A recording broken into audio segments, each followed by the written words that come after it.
नमस्कार, वंदे मातरम, जय हिंद दोस्तों। आपके सपनों का अपना परिवार धैर्य एजुकेशन क्लासेज में आप सभी का तहे दिल से स्वागत है। तो आइए आज स्टार्ट करते हैं 2021 बोर्ड एग्जाम के अति महत्वपूर्ण मॉडल पेपर को। आपको बता दें कि इंटरमीडिएट क्लास 12 यानी हिंदी जो विषय है आपका, उसका मॉडल पेपर जो प्रस्तुत करने वाले हैं मेरे प्यारे बच्चों, वो बोर्ड एग्जाम 2021 के लिए अति महत्वपूर्ण साबित होने वाले हैं। जैसा कि आप देख पा रहे हैं कि बिल्कुल आपका समय न गवाते हुए हम सीधा चलते हैं मॉडल पेपर के पैटर्न पर, और मॉडल पेपर के जो क्वेश्चन है उसको भी बताएंगे और साथ साथ आपको मेरे प्यारे बच्चों उसका सॉल्यूशन भी बताते चलेंगे। ठीक है, तो चलिए इसका स्टार्ट करते हैं। सबसे पहला आपको तरीका बता दें कि ये समय इस बोर्ड एग्जाम में पूछा जाता है आपसे कितना, तो 3 घंटा और 15 मिनट मेरे प्यारे बच्चों, 3 घंटा 15 मिनट का समय आपको मिलता है। और जहाँ पर लिखा जाता है निर्देश, निर्देश में बिल्कुल आपको देखना चाहिए, ध्यान से देखना चाहिए। निर्देश बहुत ही इंपॉर्टेंट चीज़ होता है मेरे प्यारे बच्चों। जहाँ पर निर्देश में क्या कहा जाता है कि कह रहा है कि प्रारंभ के 15 मिनट विद्यार्थियों को प्रश्न पत्र पढ़ने के लिए निर्धारित है। ठीक है, यानी विद्यार्थियों को प्रश्न पत्र पढ़ने के लिए 15 मिनट एक्स्ट्रा दिए जाते हैं। अगला बात कि ये खंड क और खंड ख दो मतलब भागों में ये विभाजित रहता है मेरे प्यारे बच्चों। और इसमें जो होता है आपका ये आपका एक प्रोज से संबंधित होता है, यानी गद्य खंड से, पद्य खंड से, और साथ साथ जो आपका ख खंड होता है वह व्याकरण से संबंधित होता है।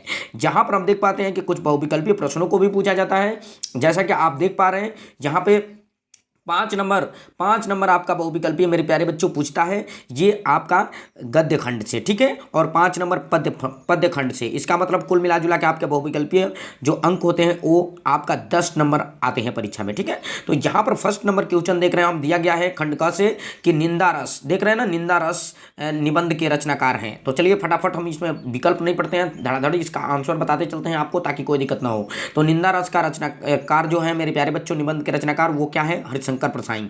1 नंबर आपका कंप्लीट हो जाएगा। फिर अगले नंबर प्रश्न की ओर बढ़ते हैं हम, ख की तरफ। तो चिंतामणि निबंध संग्रह के रचनाकार कौन है, तो यहाँ पर इस प्रकार से रहेगा बोर्ड एग्जाम में, इसका आपका जो आंसर सही हो जाएगा आचार्य रामचंद्र शुक्ल होगा मेरे प्यारे बच्चों। ठीक है, तो यहाँ पर आपका विकल्प नंबर 3 हो जाएगा। ठीक, इसी प्रकार से अगले प्रश्न की ओर हम बढ़ते हैं, ग पर। ग देखिए ध्यान से, ये इस तरह से आपका बोर्ड एग्जाम में आते हैं। ठीक है, ये मॉडल एकदम इंपॉर्टेंट है मेरे प्यारे बच्चों, इसलिए इसको आप बिल्कुल अंत तक वीडियो को देखिएगा। ठीक है, यहाँ पर गुलाब राय द्वारा रचित मेरी असफलताएं किस विधा की रचना पर आधारित है मेरे प्यारे बच्चों। बस ये पूछा जा रहा है कि मेरी असफलताएं ये किस विधा पर मतलब आधारित है। ठीक है, तो मेरी असफलताएं जो है वो आत्मकथा पर आधारित है मेरे प्यारे बच्चों। तो इस प्रकार आपका जो तीसरा नंबर ऑप्शन होगा वो सत्य हो जाएगा। ठीक है, ये क्या है, तो एक मॉडल पेपर है, इस तरह से 5 नंबर का पूछेगा मेरे प्यारे बच्चों। फिर अगला दिया है कि ये कलम का सिपाही जीवनी विधा के लेखक कौन है, तो कलम के सिपाही जीवनी विधा का लेखक जो है मेरे प्यारे बच्चों वो फर्स्ट हो जाएगा इसका अमृत राय। बिल्कुल आप पढ़े होंगे, इसको बता सकते हैं। अगले नंबर की ओर चलते हैं, जो आखिरी है आपका, तो आखिरी में दिया गया है मेरे प्यारे बच्चों कि ब्राह्मण पत्रिका के संपादक कौन थे। ठीक है, तो ब्राह्मण पत्रिका के संपादक जो थे मेरे प्यारे बच्चों प्रताप नारायण मिश्र थे। ठीक है, तो ये आप पढ़े भी होंगे कि ये प्रताप नारायण मिश्र होंगे। अगला जो दूसरा नंबर प्रश्न आपका स्टार्ट होता है मेरे प्यारे बच्चों, देखिए यहाँ पर सेकंड नंबर जो प्रश्न आपका स्टार्ट होता है बोर्ड एग्जाम के लिहाज से, तो सेकंड नंबर जो स्टार्ट होता है वो देखिए कुछ इस प्रकार से है कि ये काव्य खंड से संबंधित मेरे प्यारे बच्चों होता है, ये पद्य खंड से संबंधित होता है। 5 नंबर, तो 5 नंबर उसका और 5 नंबर इसका, कुल मिलाजुला का बहुविकल्पी आपका जो बोर्ड एग्जाम में सुनिश्चित है वो 10 नंबर है मेरे प्यारे बच्चों। तो अब चलते हैं इसमें, देखते हैं इसका क भाग दे रहा है कि कृष्ण काव्य धारा के कवि नहीं है। पूछ रहा है कि कृष्ण काव्य धारा के कवि कौन नहीं है, ये आपसे प्रश्न पूछा जा रहा है मेरे प्यारे बच्चों। तो यहाँ पर हम देख पा रहे हैं कि नंददास हैं, चतुर्भुज दास है, सूरदास हैं, इसमें क्या है, नाभादास नहीं है। ठीक है, तो इस तरह से आप बता सकते हैं। चलिए इसके दूसरे नंबर प्रश्न को हम पढ़ते हैं बहुविकल्पी के। तो दूसरा नंबर प्रश्न कुछ इस प्रकार से है मेरे प्यारे बच्चों, बस आप देखते रहिए। ख नंबर दिया, भारतीय ज्ञानपीठ पुरस्कार नहीं मिला, किसको नहीं मिला है कि भारतीय ज्ञानपीठ पुरस्कार किसको नहीं मिला है मेरे प्यारे बच्चों। तो यहाँ पर देख रहे हैं सुमित्रा नंदन पंत को मिला है, ये मैथिली शरण गुप्त आपका सही हो जाएगा, इन्हीं को ज्ञानपीठ पुरस्कार नहीं मिला है। ठीक है, इस तरह से ग दे रहा है कि रीतिमुक्त काव्य धारा के कवि नहीं है, यानी कवि हैं, ये पूछा जा रहा है। तो यहाँ पर देख पा रहे हैं हम कि ये जो है रीति मुक्त काव्य धारा के कवि वो घनानंद हैं। ठीक है, इस तरह से आप बता सकते हैं। घ में दिया रहेगा आपका कि हिंदी का प्राचीनतम काव्य काव्य है, ठीक है। आपसे पूछेगा कि हिंदी के प्राचीनतम काव्य क्या है, तो रामचरितमानस है, बिल्कुल इस तरह से आप बता सकते हैं। अगले प्रश्न की तरफ बढ़ते हैं हम। अगला प्रश्न क्या है, तो यहाँ पर देख रहे हैं कि अंतिम प्रश्न यानी 9 नंबर का कंप्लीट हो गया। अब 10वां नंबर है मेरे प्यारे बच्चों इस तरह से अंक पाने के लिए। तो अज्ञेय नेतार सप्तक का प्रकाशन कब किया था, तो ये तो बिल्कुल सही है कि 1943 ईस्वी में किया था मेरे प्यारे बच्चों, यानी 1943 में, ठीक है। तो इस तरह से आपका यानी 2 क्वेश्चन आपका क और ख 10 नंबर मार्क का कंप्लीट कराता है मेरे प्यारे बच्चों। 10 नंबर का आएगा आपका बहुविकल्पीय। बिल्कुल आपको समझ में आ गया मॉडल पेपर के बारे में कि 10 नंबर आपका बहुविकल्पीय ऑप्शनल रहेगा मेरे प्यारे बच्चों, जो कि बोर्ड एग्जाम में 100% आता है, ठीक है। और आपका शुरू में जो बहुविकल्पीय होता है मेरे प्यारे बच्चों, उसको गौर से आपको हल करना होगा और मतलब सही सही आंसर सटीक देना होगा, ताकि इसी के आधार पर एग्जामिनर को प्रभावित करने का सबसे अच्छा रास्ता होता है। इसी के आधार पर वो क्या करता है, मार्क को सुनिश्चित करता है।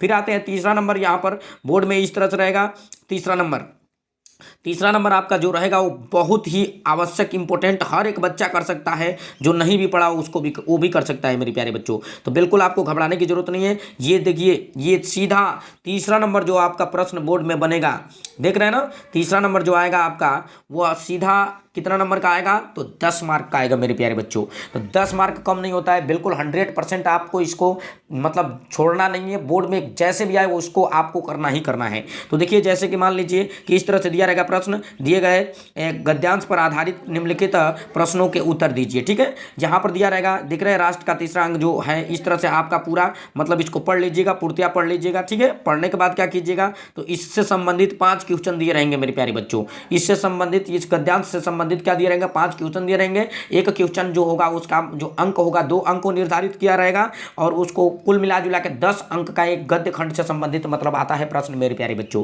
ठीक है। अब चलते हैं, देखते हैं इस पर प्रश्न क्या दिया रहता है, इसको थोड़ा देख लेते हैं हम, ठीक है। तो प्रश्न देखिए कुछ इस प्रकार से, मान लीजिए एक पद्यांश गद्यांश दे दिया है और गद्यांश से संबंधित यहाँ पर कुछ प्रश्न दिया है। जैसे देखिए प्रश्न दे दिया है कि उपयुक्त गद्यांश के पाठ और लेखक का नाम लिखिए, ठीक है। पाठ और लेखक का नाम आपसे पूछेगा, ठीक है। तो पाठ और लेखक के नाम अगर बताएं हम, तो ये किस पाठ से संबंधित था मेरे प्यारे बच्चों, राष्ट्र से संबंधित था, ठीक है। इसको देख भी लीजिए थोड़ा। ये देखिए यहाँ पर ये कह रहा है कि राष्ट्र की तीसरा अंग जन की शक्ति है या संस्कृति है, इस तरह से है। तो आप जान भी रहे हैं कि ये किस पाठ से लिया गया है, तो इस पाठ को बताएंगे आप सीधा कि ये राष्ट्र का स्वरूप नामक पाठ से लिया गया है। इसका जो लेखक है मेरे प्यारे बच्चों वो क्या है, वासुदेव शरण अग्रवाल है मेरे प्यारे बच्चों, बिल्कुल वासुदेव शरण अग्रवाल है। तो ये आप बता सकते हैं, आपका 2 नंबर मार्क मिल जाएगा, ठीक है। आगे का जो आपका आंसर देना है उसको आप क्या करेंगे, तो उसको आप खोज के बिल्कुल लिख लेंगे, ठीक है। उसको खोज के लिख लेंगे। लेकिन फर्स्ट क्या है यहाँ पर, उपयुक्त देख रहे हैं ना, उपर्युक्त गद्यांश के पाठ और लेखक का नाम लिखिए बस, ठीक है। इस तरह से आपसे लिखना है। फिर आगे प्रश्न जो है, रेखांकित अंश का व्याख्या कीजिए। तो रेखांकित अंक का व्याख्या जरूर कीजिएगा मेरे प्यारे बच्चों।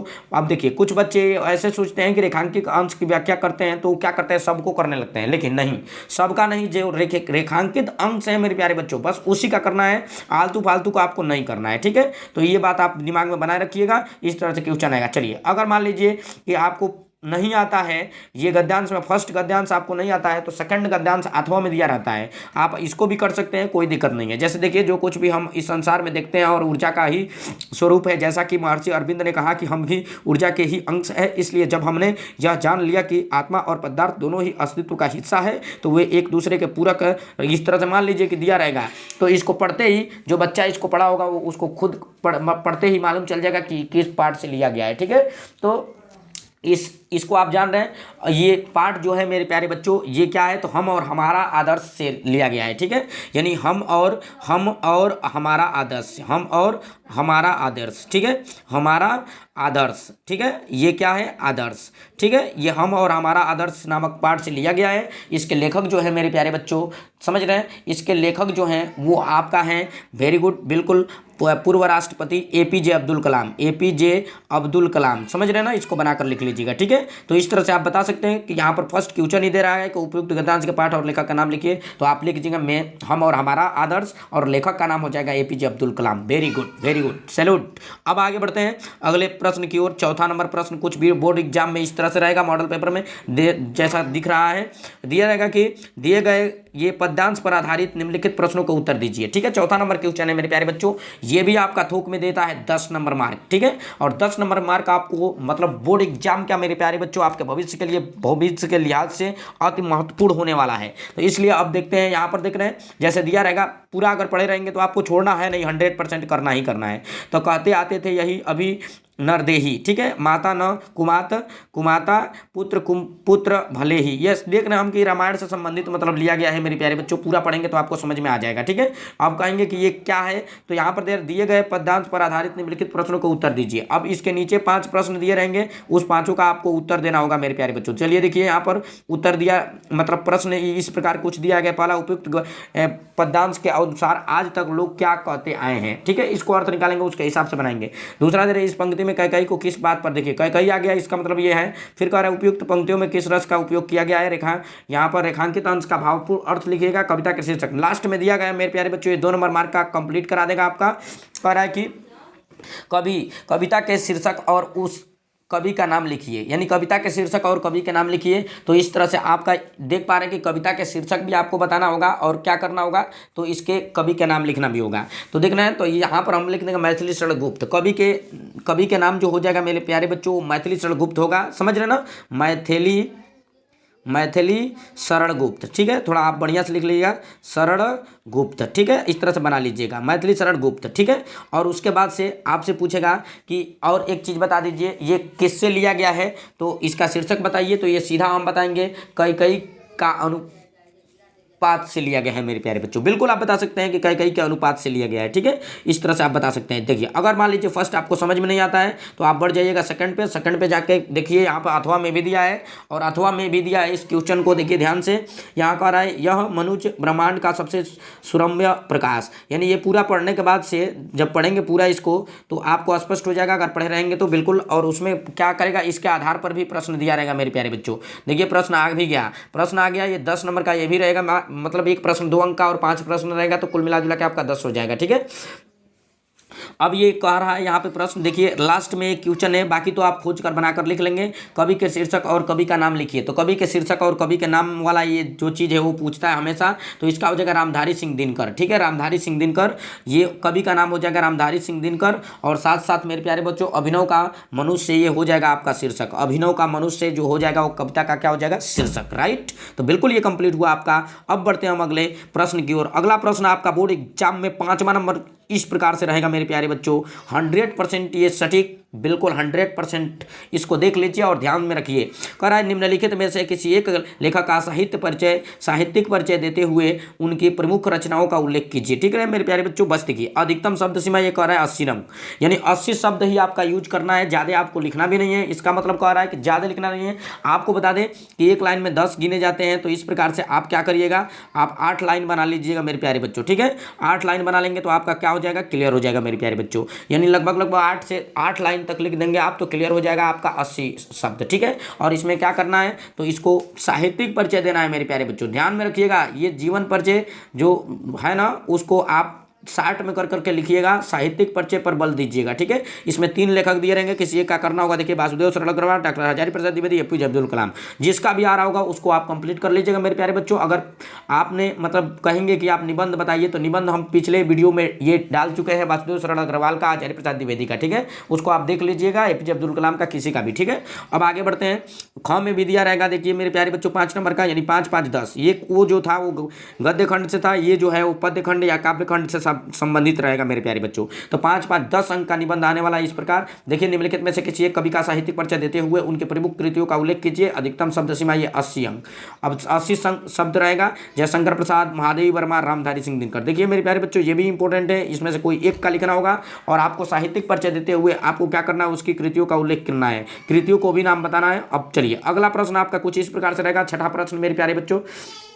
देखिए छठा प्रश्न क्या रहेगा, बहादुर अथवा ध्रुव यात्रा कहानी के उद्देश्य पर प्रकाश डालिए। ठीक है, अधिकतम शब्द दिया रहेगा 80, ज़्यादा शब्द का भी प्रयोग नहीं करना है। या अगर मान लीजिए ये नहीं आ रहा है आपको, तो यहाँ पर क्या करेंगे, यहाँ पर अथवा में भी दिया है कि पंचलाइट अथवा ध्रुव यात्रा कहानी का सारांश लिखिए। कोई ना कोई आपको करना है, परीक्षा में आपको टाइम नहीं गंवाना है मेरे प्यारे बच्चों, जो भी आया फटाफट लिखते चलना है और राइटिंग पर विशेष ध्यान देना है। ठीक है, अगला 7वां नंबर जो प्रश्न आपका आएगा पेपर में वो ऐसे आएगा कि स्वपठित काव्यखंड के आधार पर किसी एक खंड के एक प्रश्न का का उत्तर दीजिए। देखिए ये शब्द सीमा 80 होगा मेरे प्यारे बच्चों।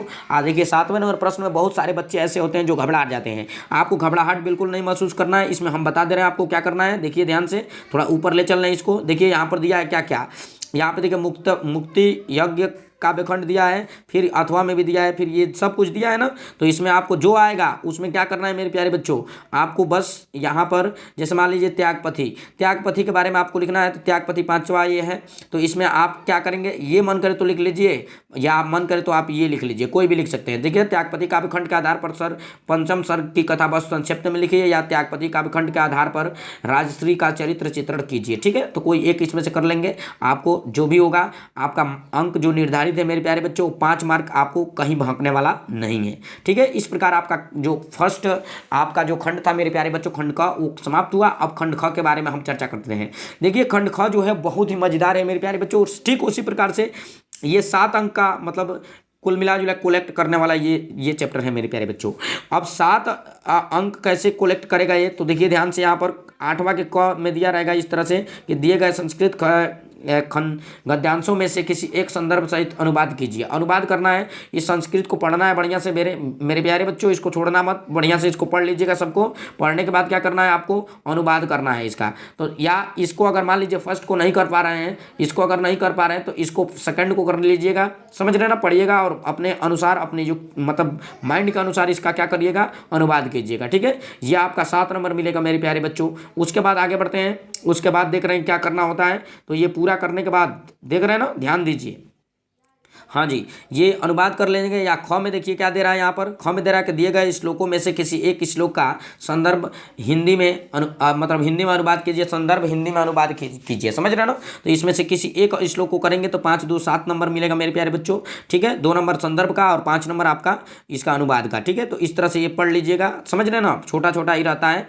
और यहाँ पर भी देख रहे हैं ये भी दिया है, इसको भी पढ़ लीजिएगा, उसके बाद से इसका अनुवाद कर लीजिएगा। ठीक, तो आपको 7 नंबर मार्क मतलब सुनिश्चित कर दिया जाएगा। अगले प्रश्न की बात करते हैं हम। 9 नंबर प्रश्न आपका कुछ इस प्रकार से रहेगा, बस देखते रहिए, पैटर्न बिल्कुल फंसने वाला है। निम्नलिखित मुहावरों और लोकोक्तियों में से किसी एक का अर्थ लिखकर अपने वाक्य में प्रयोग कीजिए। देख रहे हैं ना, अपने मुंह मियाँ मीठ बनाना, समझ रहे हैं, अपने आप से बड़ा दिखाना। ईद का मतलब चांद होना, देख रहे हैं, मतलब दिखाई ना पड़ना, मतलब कहने का मतलब कभी कभी दिखाई धावन। ये देख रहे हैं, इसमें से कोई ना कोई क्या करना है आपको, एक 2 ही करना है कि एक करना है। देखिए एक ही करना है, समझ रहे हैं ना। तो ये आपका मिल जाएगा, आपका मतलब वाक्य में प्रयोग करेंगे और अर्थ लिखेंगे, दोनों के लिए मिल जाएगा आपका 2 नंबर मिल। ठीक है, अब इसके बाद 10 नंबर जो आपका है कि निम्नलिखित शब्दों के संधि विच्छेद के सही विकल्प का चयन कीजिए। चलिए ये तो हम बता देंगे आपको 100%, देखते रहिए। तो इसमें संधि विच्छेद करना है, 1 नंबर का आपका आएगा मेरे प्यारे बच्चों। कोई दिक्कत नहीं होगा, आप आसानी से इजीली तरीके से आप क्या कर सकते हैं, इसका बता सकते हैं। ठीक है, यहाँ पर दे रहा है महोत्सव का संधि विच्छेद से, तो इसका मतलब महा प्लस उत्सव होगा मेरे प्यारे बच्चों। यहाँ पर आपका विकल्प नंबर कौन सा सत्य हो जाएगा, तो विकल्प नंबर आपका जो सत्य होने वाला है वो ख हो जाएगा। ठीक है, इसी तरह से अवनम का संधि विच्छेद है, अवनम यानी भवनम है मेरे प्यारे बच्चों, सॉरी भवनम है। भवनम का जो संधि विच्छेद होगा मेरे प्यारे बच्चों भो प्लस अनम होगा। समझ रहे हैं ना, क्या होगा, भो प्लस अनम। ठीक है, इस तरह से आप बता सकते हैं, ये वाला आपका सत्य हो जाएगा। फिर आगे बढ़ते हैं हम। यहाँ पर 3 नंबर का आ रहेगा संधि विच्छेद मेरे प्यारे बच्चों, पावकः का संधि विच्छेद है। समझ रहे हो ना, यानी पावका का संधि विच्छेद आपसे पूछेगा तो प प्लस अका होता है मेरे प्यारे बच्चों। ये पहला नंबर ऑप्शन सत्य हो जाएगा, राइट, बिल्कुल। ख में देखिए क्या कहता है, ख में कहता है निम्नलिखित में से किसी एक विभक्ति एवं वचन का अनुसार चयन कीजिए। ठीक है, अब यहाँ पर देखिए ये भी बहुविकल्पी टाइप्स के ही प्रश्न पूछे जाएंगे आपका। ठीक है, तो यहाँ पर आप क्या करेंगे, विभक्ति और वचन के अनुसार चयन कीजिए। यानी यहाँ पर दे रहा है कि आत्मने में विभक्ति और वचन है, तो आत्मने में विभक्ति और वचन आपसे पूछ देगा मेरे प्यारे बच्चों। तो यहाँ पर आप बताएंगे चतुर्थी विभक्ति एकल वचन, यानी एक वचन, तो चतुर्थी विभक्ति होगा और एक वचन होगा मेरे प्यारे बच्चों। उसी तरह से मान लीजिए दूसरा पूछ देगा नामसू में विभक्ति और वचन क्या है मेरे प्यारे बच्चों। ठीक है, तो इसमें भी पूछेगा, तो आपको क्या करना है, ये आपका जो पहला नंबर ऑप्शन हो गया सप्तमी और बहुवचन। ठीक है, तो यहाँ पर हो जाएगा आपका सप्तमी और बहुवचन। ठीक है, उसी तरह से 2 नंबर का ये पूछा जाएगा। फिर आपका 11 नंबर जो प्रश्न बनेगा मेरे प्यारे बच्चों, सबसे अति महत्वपूर्ण, निम्नलिखित शब्द युग्मों का सही चयन कीजिए। ठीक है, यहाँ पर इसका मतलब अनल और अग्नि के मतलब क्या होता है। ठीक है, ये पूछेगा। तो इस दोनों का मतलब जो होता है, अनल का मतलब और अग्नि और अनिल का मतलब होता है वायु मेरे प्यारे बच्चों। बस इस तरह से आपको बता देना है। फिर चलते हैं हम अगले नंबर प्रश्न की ओर। अगला नंबर प्रश्न आपका कैसे मिलेगा बोर्ड एग्जाम में, तो बस ध्यान से देखते रहिए, बिल्कुल समझ में आ जाएगा आपको। यहाँ पर हम देख पा रहे हैं, हाँ जी, कि यहाँ पर क्या दे रहा है ये, चलिए यहाँ 11 के क, यहाँ 11 के क हो गया है और 11 के अब क्या चाहिए आपको, क के दूसरा, मतलब ये दूसरा नंबर देख रहे हैं हम क्या आ रहा है, ठीक। तो चलिए यहाँ पर देख पा रहे हैं दूसरा नंबर आपका क्या आ रहा है, तो इसको देखिए, ध्यान से देखिए, ये आपका लग रहा है, हाँ मिल गया। यहाँ पर देखिए, ध्यान से देखिए, बिल्कुल यहाँ पर दे रहा है, हाँ जी बिल्कुल, यहाँ पर यहाँ पर तरिड़ी, इसका मतलब क्या होगा आपको बस ये बताना होगा, ठीक है। तो सूर्य और नाव होता है मेरे प्यारे बच्चों, सूर्य और नाव। फिर यहाँ पर ख में देगा निम्नलिखित शब्दों में से किसी एक शब्द के और दो अर्थ लिखिए, ठीक है। यानी ये परिभाषित शब्द है मेरे प्यारे बच्चों, नाग का, पतंग का या यशोधरा का, ठीक है, इसमें से बता सकते हैं आप लोग। फिर यहाँ पर अगला नंबर जो ग देगा वो क्या देगा, निम्नलिखित में वाक्यों में से किसी एक का चयन करके लिखिए, ठीक है। यानी एक शब्द का चयन करके लिखिए, जिससे मतलब देखिए यहाँ पर दे रहा है कि जिससे इंद्रियों की जीत लिया जाता है, वो क्या होता है, जितेंद्रिय, समझ रहे हो ना। तो जितेंद्र होता है। फिर जिसकी उपमा न दी जाए, समझ रहे हो ना, जिसकी उपमा न दी जाए अनुपम होता है, क्या होता है, अनुपम। देखिए थोड़ा मिट गया है, ठीक है। आगे बढ़ते हैं। जब यहाँ पर देख रहे हैं कि घ वाला ऑप्शन मतलब दे रहा है इसमें कि निम्नलिखित में से किन्हीं दो वाक्यों को शुद्ध करके लिखिए, ठीक है। जैसे मान लीजिए मेरे को अभी जाना है, फिर कह रहा है वह कुर्सी पे बैठा है, यानी कहने का मतलब इसको आप बना लीजिएगा अपने, मेरे को अभी जाना है, मेरे को अभी जाना है, ये क्या होता है, कुछ नहीं, मुझे जाना है, ठीक है, इस तरह से मतलब होना चाहिए। फिर अब 12 नंबर जो दे रहा है वो देखिए इंपॉर्टेंट मतलब दे रहा है सबसे ज़्यादा अंक उठाने का, ठीक है, अंक उठाने वाला है। 12 नंबर छोड़िएगा मत, टाइम को महत्व में रखिएगा और ध्यान में रख करके उसके बाद से सॉल्व करिएगा, हर एक चीज़ क्लियर हो जाएगा मेरे प्यारे बच्चों। कह रहा है वीर रथ अथवा करोड़ों रस की अस्थायी बाहु, उसकी परिभाषा सहित उदाहरण सहित लिखिए, ठीक है। उसके बाद यमक अलंकार, देखिए अलंकार पूछेगा आपसे उदाहरण सहित, फिर दोहा और छोड़ता यानी छंद में भी पूछेगा आपसे 2 नंबर का, ये 2 नंबर के पूछ लिए जाएंगे, यानी 6 नंबर के ये पूछे जाएंगे, ठीक है।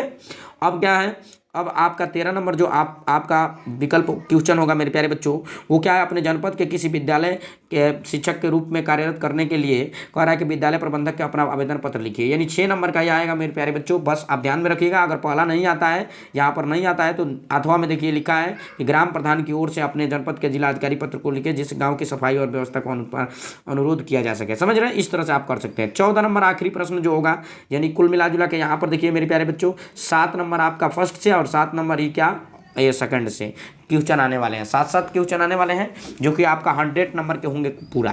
कह रहा है कि निम्नलिखित में से किसी एक पर अपनी भाषा शैली में निबंध लिखिए, ठीक है। आपको बनाकर लिखना है कंप्यूटर और भारत का भ्रष्टाचार, समझ रहे हैं, ये देख रहे हैं ना, ये छात्र और अनुशासन सब कुछ दिया है इसमें। आपका 100 नंबर मेरे प्यारे बच्चों कंप्लीट हो गया ये मॉडल पेपर। और आपको अब जिम्मेदारी लेना है कि कितने अच्छे तरीके से आपको क्या करना है बोर्ड एग्जाम में, मतलब फाइट करना है मेरे प्यारे बच्चों। आप देखिएगा, समय को बचत करिएगा, समय, क्योंकि आपको देखते हैं कि समय बहुत होता है लेकिन समय मिलता नहीं है मेरे प्यारे बच्चों। तो इसलिए आज के लिए दीजिए मेरे को इजाज़त और मिलते हैं नेक्स्ट वीडियो के साथ। तब तक के लिए थैंक्स, जय हिंद, वंदे मातरम।